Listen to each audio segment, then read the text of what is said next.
A day after MK Stalin took a dig at actor Vijay for disrupting traffic with events, and superstar Rajnikant praised MK Stalin as somebody who's all set to take on the old and new rivals. Congress MP Karti Chidambaram may be causing the DMK discomfort because he spoke today openly about a coalition in the state of Tamil Nadu. You don't hear the Congress speaking too often about a coalition in Tamil Nadu. Vasudha, they've been out of power since 1967. The Congress has been a junior partner for the DMK, remember, since 2004, and even gave up pushing for a coalition in 2006 when the DMK itself fell short of a majority to keep the UPA government stable at the centre. But Karti Chidambaram has said that the Congress has always desired a coalition and that the party would use it if it got a chance. Coalition talk doesn't go down well in Tamil Nadu, Vasudha, whether it's the DMK, AIDMK, with the BJP or the Congress. Listen to what Karti Chidambaram had to say before we get Radhakrishnan and Mayappan to weigh back on it to it. 1967 அதே ஏக்கம் எங்களுக்கு தான் இருக்கு. அதே ஏக்கம் தான் எதிர்காலத்திலும் இருக்கும். அந்த வாய்ப்பு வந்தால் கடந்த காலத்துல வந்த வாய்ப்பு வந்த ஒரு முறை வாய்ப்பு வந்து 2006ல அதை நாங்கள் பயன்படுத்திக் கொள்ளவில்லை.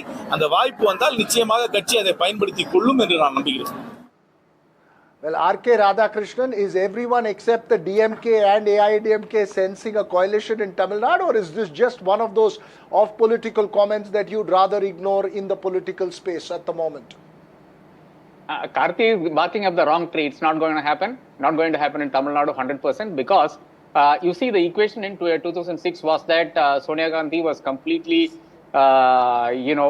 happy and grateful to Kalainar, if I might add, because in 2004, just before the elections, he is the one who proposed Sonia Gandhi's name for prime ministership and also to lead the alliance and name the alliance Democratic Progressive Alliance. Obviously, the name was changed to UPA. The same situation exists now, where the equation between Rahul Gandhi and Stalin are such that Stalin actually traveled to Bihar to make a speech in Tamil of all things. Of course, it was translated and whatnot. So this is the first time that any Tamil Nadu chief minister or any Tamil Nadu political personality is actually traveling. Dichotomy in Tamil Nadu? No, but you don't see Vijay disturbing the dichotomy of DMK, ADMK in Tamil Nadu? Not as of now. I mean, see, he's a weekend politician as of now. He's coming during the weekends for a rally. Vasudha was there in Tiruchi. She would have seen the euphoria and all of that. And that's where it ends, right? I mean, you have to do politics 7 days a week, 24 hours a day, 365 days a year. I mean, that's how you become a politician. He's still not there. I mean, let's wait for a couple of these rallies and see if he is going to be this big thing like NT Ramarao. So you're very tough to please, RK. I think Vijay has to work very hard to please you. But Mr. Mayappan, how do you look at Karti Chidambaram's tweet? Because in every state, the Congress works hard, but it's never part of the government in most states, including several like Bihar, but also in Tamil Nadu. Is there also a sense that the Congress understands that the DMK also has anti-incumbency, which is why these comments are coming up? Okay, here I'm going to ride on the shoulders and the political acumen of senior journalist Dr. Radhakrishnan, but also take a stigma and difference. I don't think the Congress is working hard. The Congress can claim working hard. Like RK sir said, politics is a 24-hour requirement, and electoral politics more so than that. And I don't think the Congress in Tamil Nadu is doing that. Same as with Vijay. Vijay has got the star power, got the charisma from the media industry, and now to be able to translate that, he'll be able to draw big crowds. But to be a public person, you have to be there available for every requirement. And for a more recent event in Tamil Nadu, he was not there available to go meet those people. Claiming that my personal safety and security was more important, therefore I can't go meet those people who need my attention, whose services are required for the general public, is something that a good politician and someone who wants to be the chief minister of the state should not be looking at. He should have walked down to the Ripon building, the corporation office, met with all those workers, assuaged them, and said that he is going to work for them. That would be the leader that this country is looking for. If he's the alternative leader, if he's going to be the change maker that he's talking about, then that is what he should have provided. He's not that leader. So that's one problem. But also this jab at which Mr. Stalin, Chief Minister of the state, is doing, I did not see him go and make that discussion either. He stood away in his office, coolly, comfortably in air conditioning, chose to travel to Europe, but could not go just few miles away from his office to meet the corporation workers and the other government officials who have been striking, who have been requesting for better positions for themselves, Okay. regularization or permanency. So yes, that's why anti-incumbency is also issued. 24 hours is So what Prime Minister you are Modi, taking on 24 hours both what Vijay Edappadi. and MK Stalin, Ramaswamy Mayappan. That I get it. You are taking on both Vijay and MK Stalin, who seem to be, dare I say, in a very, very strong position both in Tamil Nadu. I don't know in terms of seats, but R.K. Radhakrishnan, Vasudha and Mr. Mayappan, the closest Tamil Nadu came to a coalition was in 2006 when the DMK fell below 100 seats. And I remember, as R.K. just pointed out, that there was a strong equation in Delhi down there. In 2006, remember that there was another factor called Vijay Khan, who took away 6 or 8% vote share in some parts of the state. Did that result in that kind of a result? Could Vijay, and I think the bigger question is that, disrupt the dichotomy in Dravidian politics and push one party or both parties below a simple majority mark? And that's really the crucial question, right? Certainly.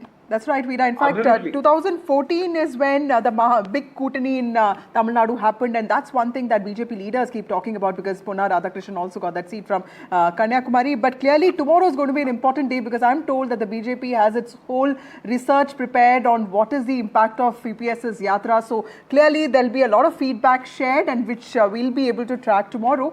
But thank you, Mr. Mayappan, and thank you, R.K. Radhakrishnan. R.K., before we leave, also help us understand what do you think? Yeah. No, very briefly, Vasudha, I just want to probe R.K. and Mayappan a little bit more and make them take a guess on this. Do you believe Tamil Nadu is looking at the possibility of a coalition? Is it acceptable to the Tamil population, or do you believe it's completely out of the question as far as these elections are concerned? R.K. Not as of now, Veera, because you see the political parties in the DMK coalition themselves, DMK alliance themselves, have not been talking in terms of sharing power, barring the Congress. You would have seen even in 2006, the first person to come out and say that we will not be part of the coalition was the PMK. They said that they will give outside support.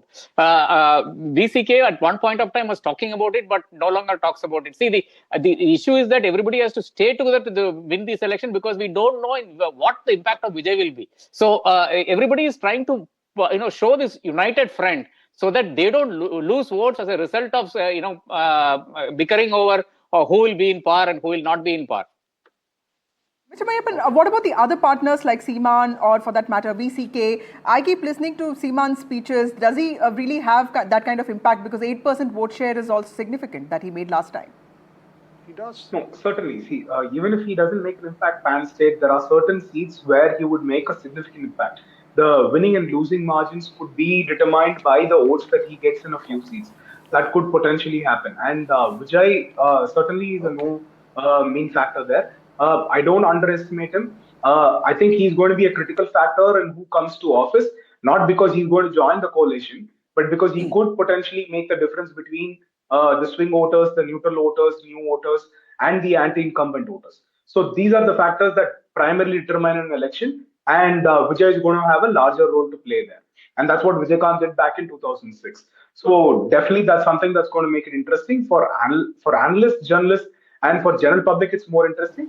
I'm quite certain it's going to be a lot tiring for the politicians to have a third newcomer playing. Yes. I'll tell you what is most interesting for all of us till the results. Analysts can say what they want. Eventually, the results and the people will speak out. We'll wait for that. Eventually, as somebody said, that till January, every part of this game is open. You never know who's going to go with who. But thanks very much, R.K. Radhakrishnan and Mayappan there. It'll be interesting to watch, Vasudha, what plays out in New Delhi tomorrow as well.